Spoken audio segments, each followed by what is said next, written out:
Wow, welcome. Final podcast of the season and what has been a very unpredictable and very random and interesting season with a lot of talent, the most talent ever, the most unpredictable in a very long time. I don't think anybody, and I'm happy to look at it, but I don't think anybody's bracket is correct at this point. There is just a total. Nobody saw this coming with the most interesting Final Four in my 5 years in the league, with the Mavericks, who were under 500 the whole season, the Suns, under 500 team. The Spurs was predictable, I would say, and the Grizzlies were predictable. So you have two favorites and two underdogs. You got your legacy guys who've been there for a long time, and Rami Leifer, Burry Klein. I would throw Johan Bookbinder there, yeah, that's for sure. And then the new guys with Schmoozy Rosen, even though Levine's been here a while, and David Caesar going on what looked like this was going to be the first year that he didn't win the championship. He now is in the Final Four with this team that was certainly not a favorite, certainly not going in, and David Caesar might get there again. Be going for three, which is a record, would tie him with Rami Leifer for the most ever, and Rami Leifer in the running to get to four, which would put him two championships ahead of me, Caesar. And I think Johan Bookbinder might also have two. This would put him at three. So there's a lot of and Burry Klein looking to get his first. He's been in four of the last six championships and falling up short each time with, a majority of teams that could have presented problems for Burry out of the way. They have they're positioned pretty nicely to make the finals. Certainly a favorite in that game. But the first things first, I'm going to come out with the awards. We have Jacob Levy. This one, for the first time ever, was voted by the people, not by captains only. Was done with the oversight of the Levies to make sure there wasn't stupid stuff. But we're going to go with the A League. Obviously, we're going to go with the Eastern Conference first. So let's go All League first team. First team All ABC as voted by the people: Nathaniel Ben-Lulu, Rafi Mitnick, Ari Mitnick, Mason Wedgel, and Mo Heller. Um, no Eastern Conference teams in the Final Four. I don't think I have any issue with this squad. Obviously, I think Hillel Baynash should be an honorable mention. Did really well for the Hawks. No David Katz for the first time in a couple of years. Nobody on the Heat either. But I think when you look at this squad, this is an easy top five to make it out of the East. Mo Heller was amazing this season. So was Rafi, Ben Lulu, Ari, Mason. But none of these teams on a team that are in the Final Four, which is interesting. Going on to first team All Defense. There we are. We got a couple of the guys that I mentioned weren't on the first team, but we have Max Rosenblum, Hillel Baynash, Chaim Marcus, former champion, Noam Benamy, and David Katz. Two guys on the Hawks. They had the best defense in the East. This makes sense. David Katz is second time on the all defense team. Um, Next one, defensive player of the year, second year in a row. This one was pretty easy to tell. Tony Angle, he anchored that Wizards team that had a tremendous regular season and was obviously upset by Mo Heller and the Nets in the first round. Obviously, a little bit disappointing for them at season's end, as everyone was worried about them. But it just goes to show you that anything could happen in the playoffs.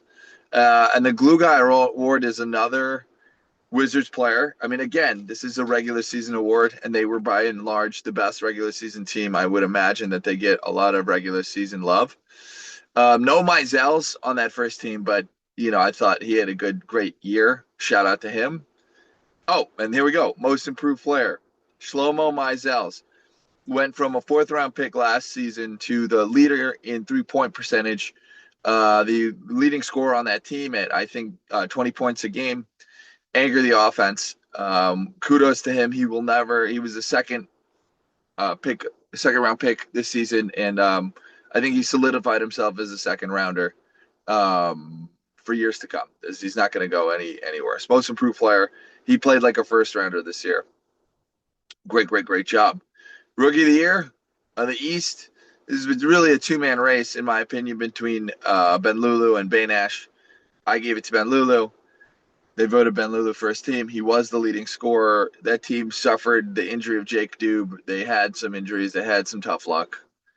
Got to give him that. And then here we go, the MVP, Tony Angle. Back-to-back years with MVP, back-to-back years with Defensive Player of the Year.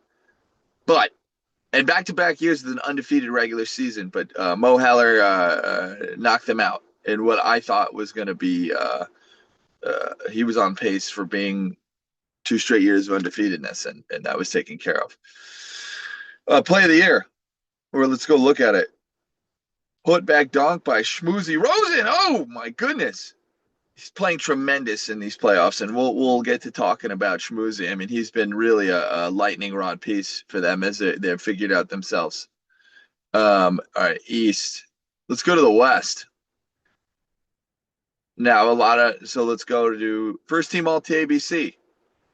Myself, this was really a bittersweet season for me because I put my name on the jersey. We're wearing that gold. I love winning championships in gold for my Laker yellow. And we were upset last week by a lower seed. Sometimes that happens. So Jack, myself, JJ Zackheim, Ari Sklar, Johnny Levine, and Gabe Sklar.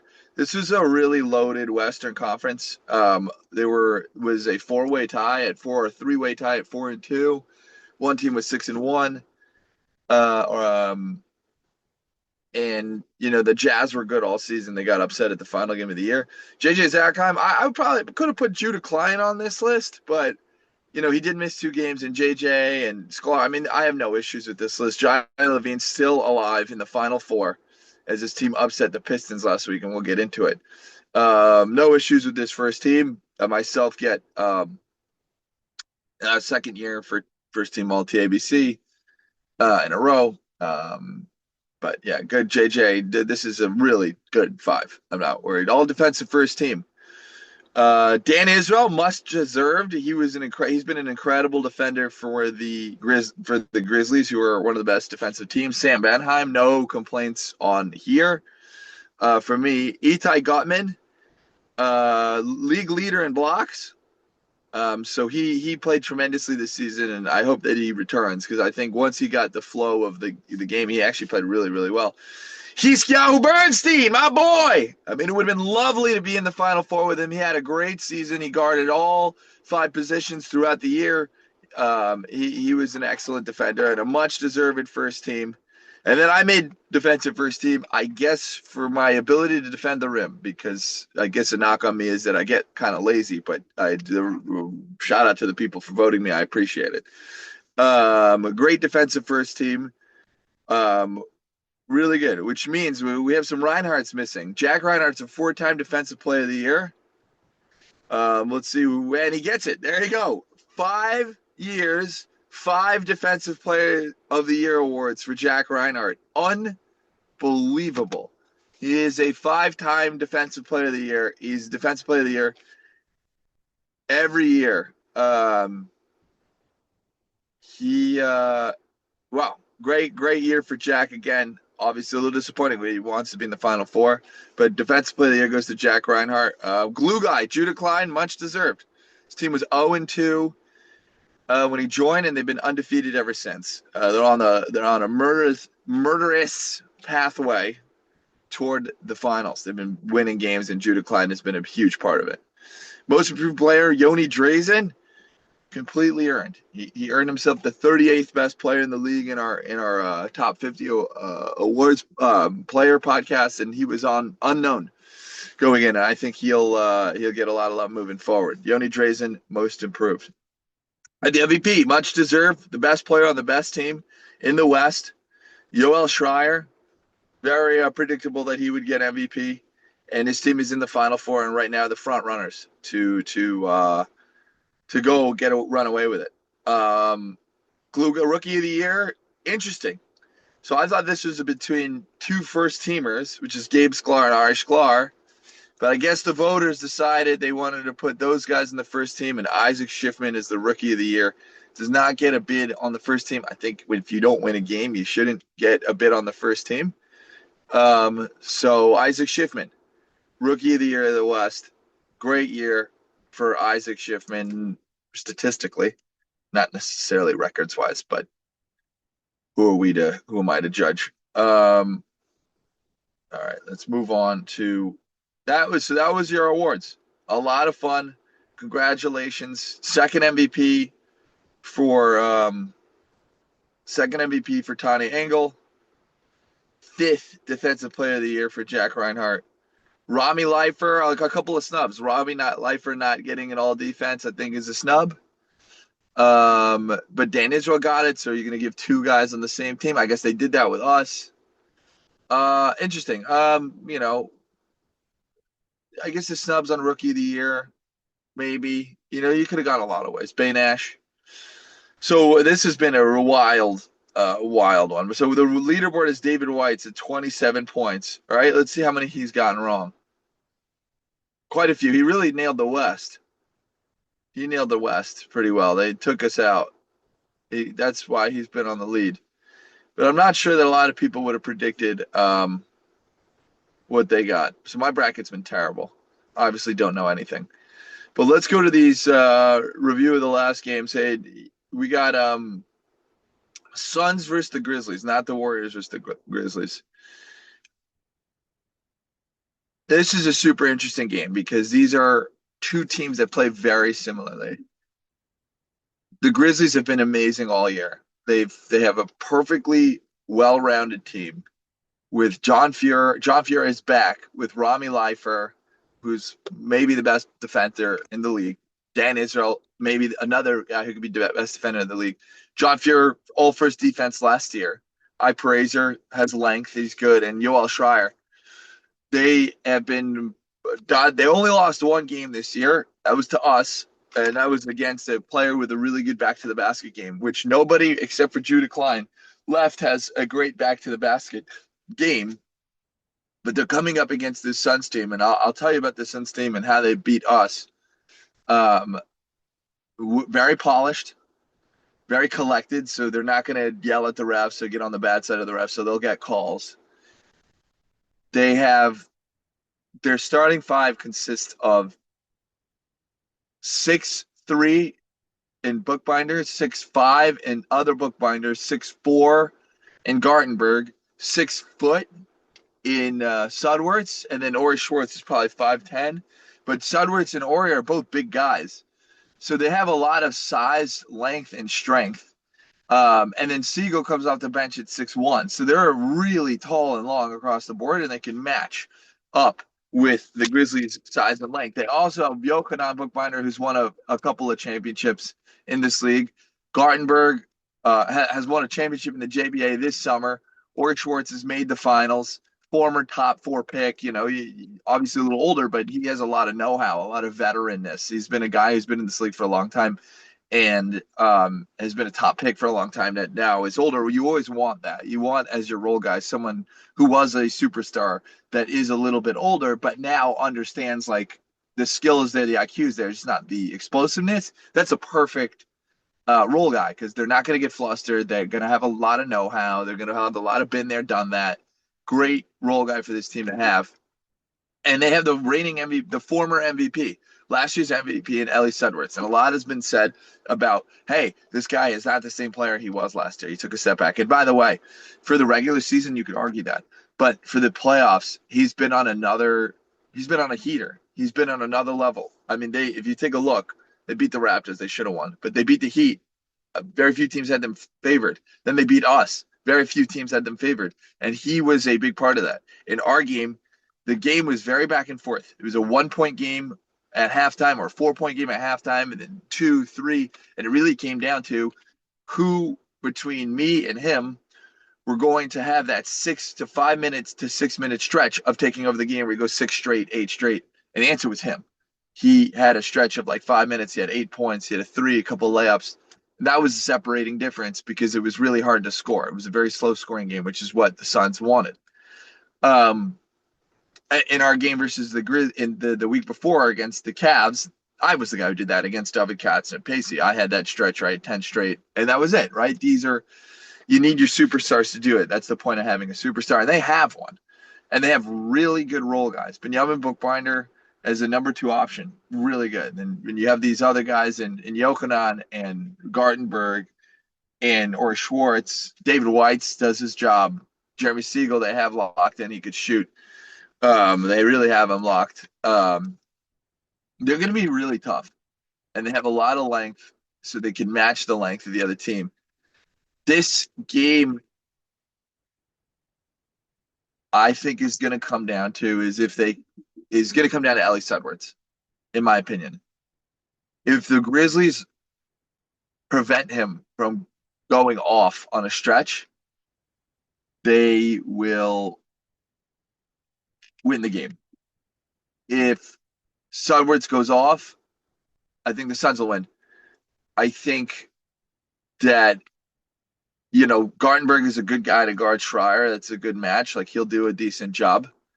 He did a decent job on me. I didn't go off. I par for the course 20 and 10 game. It wasn't 30 and 15, which is I think what we needed from me, and it didn't happen. And you got to give a shout out to Gartenberg and Bookbinder.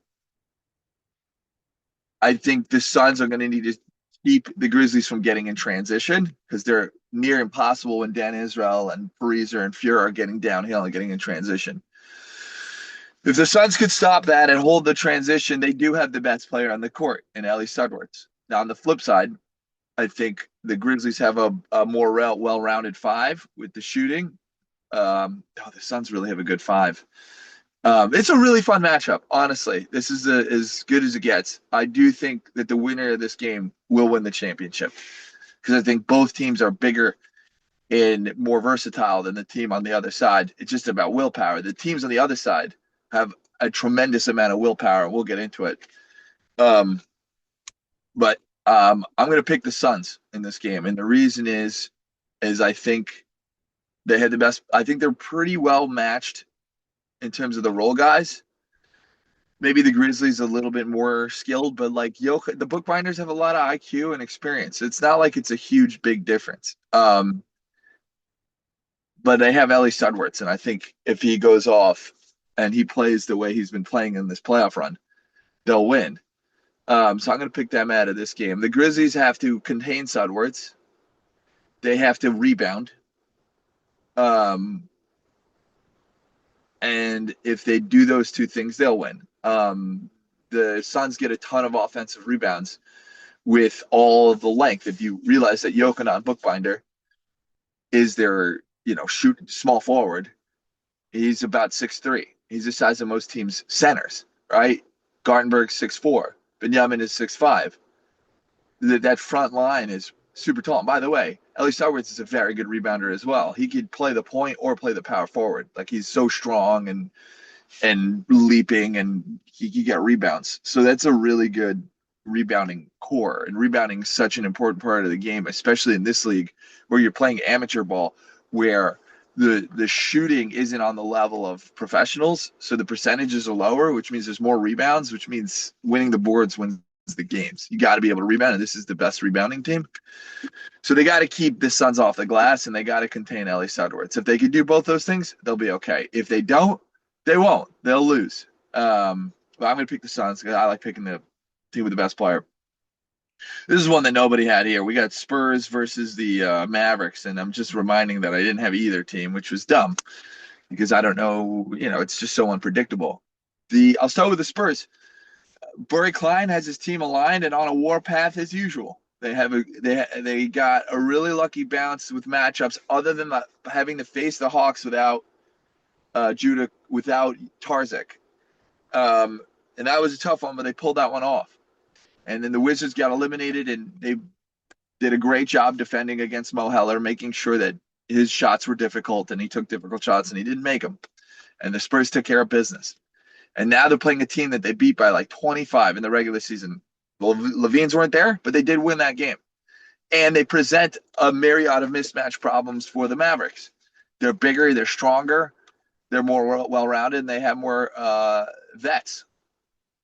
On the other hand, you can't discount what the Mavericks have been doing. They during this run, they beat the Celtics, who were a top team in the East, and they beat them handily. Then they took care of the Pistons, who everybody had as a favorite. That game went down to the wire, and Aaron Heller down there. The Mavericks took an early lead, about 12, and the Pistons, Aaron Heller went off, got into the lane, and they cut it to 2, and it really looked like the Mavericks were going to fold. Young team, and David Caesar gets a tip in and one, and he just made a couple of roll clutch Derek Fisher, Josh Hart like plays that just kept him in the game. But they get the ball down 2, and they throw the ball in, and Caesar strips it off of Weisberg. Did he foul him? I think so, but the refs were letting him play at that point because there was a play Rosen got flung out of bounds. The refs didn't call it. So at that point, like, they were going to let it be playoff basketball. Caesar gets the steal, breaks down, gets fouled, hits the free throws. They win by 3. It's 1-2, so at least they defend the 3. He has been amazing in this run and leading this young team that needs a center point. He has 2 seasons and 2 championships. He is a champion, and he just makes heart of champion plays. And he's gonna play off against Burry Klein for the 3rd straight year in a row in the playoffs. And this will be a really fun matchup. You know, they have an A1 offensive super duper star in Johnny Levine. They have an A1 athlete in Schmoozy Rosen and I think, I don't remember Jack Levine or Adam Levine, the other Levine brother who plays the power forward. He's real aggressive. He plays tough. The problem with the Mavericks all year is they were playing soft, and you could push them around, and they were playing like pretty boys because they're all pretty. They were playing like it, and now they're playing like dogs, right? And that was what was missing.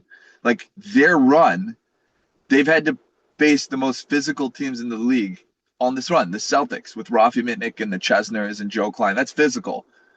The Pistons with Ari Mitnick, Noam Block, Joe Siegel, Weisberg. That's a physical game, right? This has been their weakness all year, was physical games. And now they're about to play the Klein brothers, who are lunatics on their own. Physical. Zaretsky, physical, although he's a little bit smaller. He still plays very physical. It's another physical team, and they've been able to match up to the point. And the difference has been their defense. Their defense has been phenomenal. They were an awful defensive team all season, and now they're giving it 100%. They're subbing so that Levine's getting breaks. Their bench has stepped up. Levine does not have to play 40 minutes. Rosen does not have to play 40 minutes.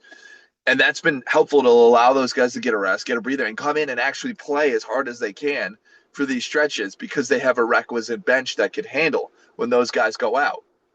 And that's been huge. I am rooting for this team. Johnny Levine was on my team last year, and I want to see him on a healthy playoff run. So that's my nephew right there. I got to go root for him. And I'm close to Schmoozy Rosen and Ami Rosen, TT Rosen. They were on.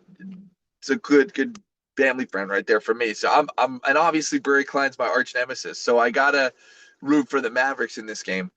But if I hit my basketball pick, and the logical pick in this game is the Spurs, because I think they're ruthless and Burry's a hell of a competitor, and I think the Suns are going to play the Spurs in the finals, which is going to be a really fun one. The Mavs are going to have to play lockdown D on the. They're going to have to play lockdown D on Tarzik, Klein, not let the threes go off. They're going to have to continue doing what they're doing. And for the Spurs, their path to winning is just bullying and getting physical with the Mavs, putting them in their place, getting it done. But I think the Spurs are going to go back to the finals for the 3rd straight year. But I'm rooting for the Mavericks. That is the pod. I mean, this has been a great season, a tremendous amount of fun. I think I might be retiring from podcasting for next year. I'll have 2 kids, a wife, and it just might be a little too hard, but we'll see. I might be back. I might not be. If not, it's been a great run, a great season, and I'm excited for this championship run. Shout out to the teams in the Final Four. Um, yeah, we'll see it. Congratulations to the award winners, and we'll see you guys next year.